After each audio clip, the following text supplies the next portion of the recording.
শুরুতেই জানিয়ে দিব আজকের গুরুত্বপূর্ণ সংবাদ বাংলা সংবাদ। জানাবো বৈষম্য বিরোধী ছাত্র আন্দোলনে নিহত আবু সাঈদ হত্যা মামলায় বরখাস্ত 2 পুলিশ সদস্যের 4 দিনের রিমান্ড মঞ্জুর। এবং সর্বশেষ জানাবো আবারও লেগেছে সংঘর্ষ, মধ্যরাতে সিলেটের শাহপরান মাজারে আহত অন্তত 20। এতক্ষণ শুনছিলেন সংবাদ শিরোনাম, এখন থাকছে বিস্তারিত।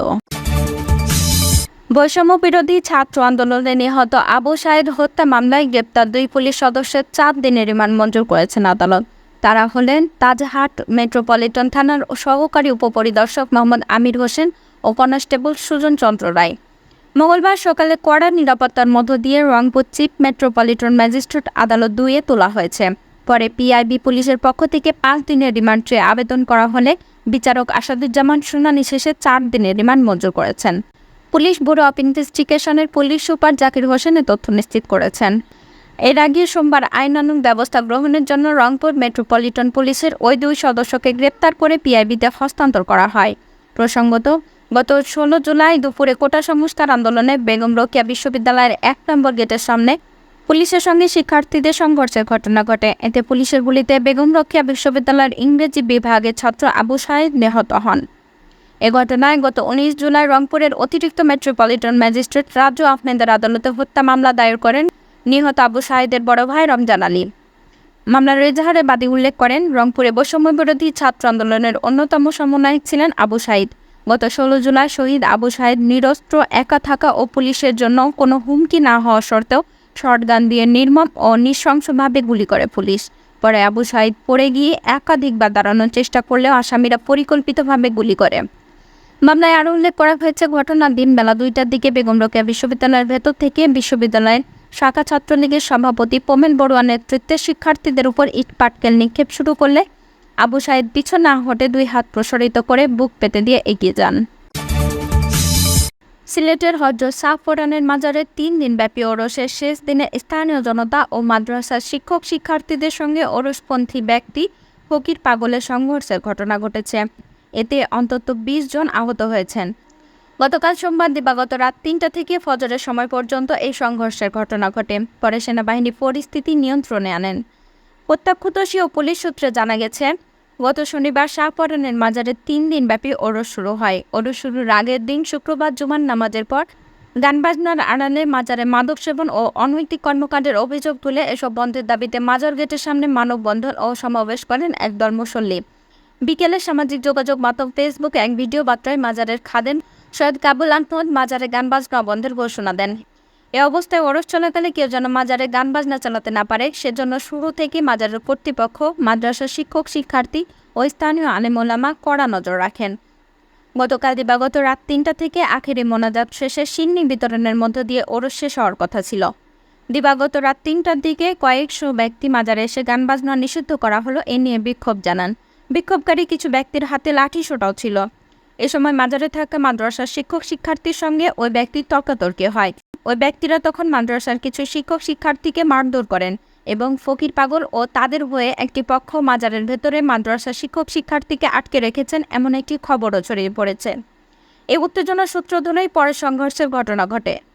প্রত্যক্ষদর্শী মাজার কর্তৃপক্ষ ও স্থানীয় লোকজনের সঙ্গে কথা বলে জানা যায়, পার্শ্ববর্তী জৈন্তাপুর উপজেলার হরিপুর এলাকাসহ সিলেট সদর উপজেলার বিভিন্ন মাদ্রাসার শিক্ষক শিক্ষার্থী, আলেম ওলামা ও স্থানীয় লোকজন মাজারে আসেন।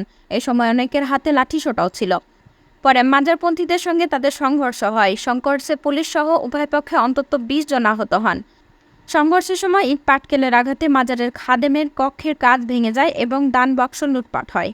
সংঘর্ষ চলাকালে ওরস উপলক্ষে তৈরি করা পাগল ফকিরদের তাঁবু আস্তানা ভেঙে ফেলা হয়, তাড়িয়ে দেওয়া হয় মাজারে থাকা ফকির পাগলদের। অনেক ফকির পাগল দৌড়ে পালিয়ে গেলেও কিছু ফকির পাগল বেধড়ক পিটনের শিকার হন। এক পর্যায়ে পাগল ফকিরদের পক্ষ নেওয়া মানুষও পিছু হটে। পরে ভোর রাত 4:30টার দিকে পরিস্থিতি শান্ত হয়। সংঘর্ষের ঘটনায় পাল্টাপাল্টি অভিযোগও পাওয়া যায়। মাদ্রাসার শিক্ষক শিক্ষার্থীরা অভিযোগ করেন, ওরসে আসা মাদকসেবী ব্যক্তিরাই পরিস্থিতি অশান্ত করতে উচ্ছৃঙ্খলা করছে। পরে ওই মহল অতর্কিতভাবে মাদ্রাসার শিক্ষক শিক্ষার্থীদের উপর হামলা চালিয়ে আটকে রাখে। অন্যদিকে পাগল ফকিরদের অভিযোগ, গান বাজনা বন্ধের নামে ওরস উপলক্ষে মাজারে আসা ফকির পাগলদের কোনো কারণ ছাড়াই কিছু ব্যক্তি শুরু থেকে নানাভাবে হেনস্থা ও অপমান করছিল। ওরসের শেষ দিন সংঘর্ষ হলে তাদেরও মারধর করা হয়। সিলেট মহানগরের শাহপরান থানার ভারপ্রাপ্ত কর্মকর্তা মুঠোফোনে যোগাযোগ করলে কল রিসিভ করেন উপপরিদর্শক অনুপ কুমার চৌধুরী। তিনি প্রথম আলোকে বলেন, বর্তমানে শাহপরান মাজার এলাকার পরিস্থিতি শান্ত আছে। আজ মঙ্গলবার বেলা ৩টা পর্যন্ত এই ঘটনায় থানায় কেউ অভিযোগ করেননি। মাজারের খাদেম সৈয়দ কাবুল আহমদ প্রথম আলোকে জানান, প্রায় ৭০০ বছর ধরে শাহপরান মাজারে ওরস পালিত হচ্ছে। একইভাবে প্রতি বৃহস্পতিবার সন্ধ্যার পর থেকেও মাজারে গান বাজনা হতো। তবে অতীতে ভাব গম্ভীর্যের সঙ্গে গান বাজনা হলেও সম্প্রতি সময়ে এই সুস্থ পরিবেশ বিনষ্ট হয়ে গেছে। এখন গান বাজনা আড়ালে মাদক ব্যবসা, নাচ ইত্যাদি ঢুকে পড়ায় মাজারে গান বাজনা সম্পূর্ণ নিষিদ্ধ করা হয়। খাদেম বলেন, গতকাল ওরসের শেষ সময়ে এসে তৃতীয় পক্ষ মাজারের মাইক কেড়ে নিয়ে গান বাজনা হবেই, কেউ আটকাতে পারবে না, ঠেকাতে পারবে না বলে ঘোষণা দেন। এ ঘোষণা দিয়ে ওই মহল ফকির পাগলদের উস্কে দেয়। ওই পক্ষ মাদ্রাসার শিক্ষক শিক্ষার্থীদের মারধরও করেন। তবে মাজারের খাদেমরা তাদের নিরাপদে সরিয়ে নিয়ে আসেন। এ খবর পেয়ে আশেপাশের মাদ্রাসার শিক্ষক শিক্ষার্থী ও জনতা ছুটে আসেন। এরপরই সংঘর্ষ হয়। এদিকে শাহপরান মাজারে পাহারায় থাকা মাদ্রাসার শিক্ষক শিক্ষার্থী, আলেম ওলামা ও জনতার উপর অতর্কিত হামলার অভিযোগ এনে মাজার গেটে বিক্ষোভ সমাবেশ হয়েছে। অসামাজিক ও অনৈসলামিক কার্যকলাপ ও প্রতিরোধ কমিটির ব্যানারে আজ বেলা ৩টায় এ কর্মসূচি বিক্ষুব্ধ জনতা, আলেম ওলামা ও মাদ্রাসার শিক্ষক শিক্ষার্থী অংশ নেন। এ সময় ভণ্ডদের আস্তানা জ্বালিয়ে দাও, উড়িয়ে দাও, হই হই রই রই, ভণ্ডরা গেল কই, এসহ বিভিন্ন স্লোগান দিতে থাকেন। গত ৫ আগস্ট শেখ হাসিনা দেশ থেকে পালিয়ে যাওয়ার পর থেকে আওয়ামী লীগের বিভিন্ন পর্যায়ের নেতাকর্মীদের নামে মামলা হয়েছে। এবার বেগম খালেদা জিয়া, বিএনপির ভারপ্রাপ্ত চেয়ারম্যান তারেক রহমান ও তার মেয়ে জাইমা রহমানকে নিয়ে কুরুচিপূর্ণ মন্তব্য করায় সাবেক প্রতিমন্ত্রী ডাক্তার মুরাদ হাসানের বিরুদ্ধে ১০,০০০ কোটি টাকার মানহানি মামলা দায়ের করা হয়েছে। মঙ্গলবার বিকেলে জামালপুর অতিরিক্ত চিফ জুডিশিয়াল ম্যাজিস্ট্রেট আদালতে এই মামলা দায়ের করেন। মামলা সূত্রে জানা গেছে, ২০২১ সালে পাংসিয়ানা নামের একটি ইউটিউব চ্যানেলে এক সাক্ষাৎকারে তৎকালীন তথ্য প্রতিমন্ত্রী ডাক্তার মুরাদ হাসান সাবেক প্রধানমন্ত্রী খালেদা জিয়া, বিএনপির ভারপ্রাপ্ত চেয়ারম্যান তারেক রহমান ও তার মেয়ে জাইমা রহমানকে নিয়ে কুরুচিপূর্ণ মন্তব্য করেছেন। ডাক্তার মুরাদ হাসান ওই সময় বলেন, ওই জাইমা রহমানের মতো একটা লুচ্চা প্রতি রাতে কৃষ্ণাঙ্গের সঙ্গে না ঘুমালে যার ঘুম হয় না, এ ধরনের কুলাঙ্গারদের বাংলাদেশে আইনের নেতৃত্ব করাবে বিএনপি। এই স্বপ্ন বাংলার মাটিতে হবে না। তখন উপস্থাপক মহিউদ্দিন হেলাল নাহিদ প্রশ্ন করে, এখন তারেক জিয়াকে কিছু বলবেন না আপনি? জবাবে ডাক্তার মুরাদ হোসেন বলেন, তারেক জিয়া সম্পর্কে এইটা তো মানুষের জাতি না, এই বেজন্মা সম্পর্কে আমার কিছুই বলার নাই।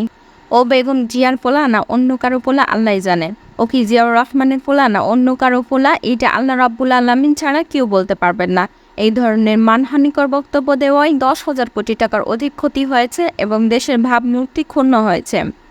তাছাড়া ওই মামলায় ওই ইউটিউব চ্যানেলের কর্ণধার ও উপস্থাপক চট্টগ্রামের পটিয়া পৌর এলাকার এটিএম আবুল কাশেমের ছেলে মহিউদ্দিন হেলাল নাহিদকেও আসামি করা হয়েছে।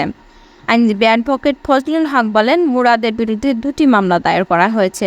সরিষাবাড়ি থানার পুলিশকে তদন্ত করে প্রতিবেদন জমা দেওয়ার নির্দেশ দিয়েছেন আদালত।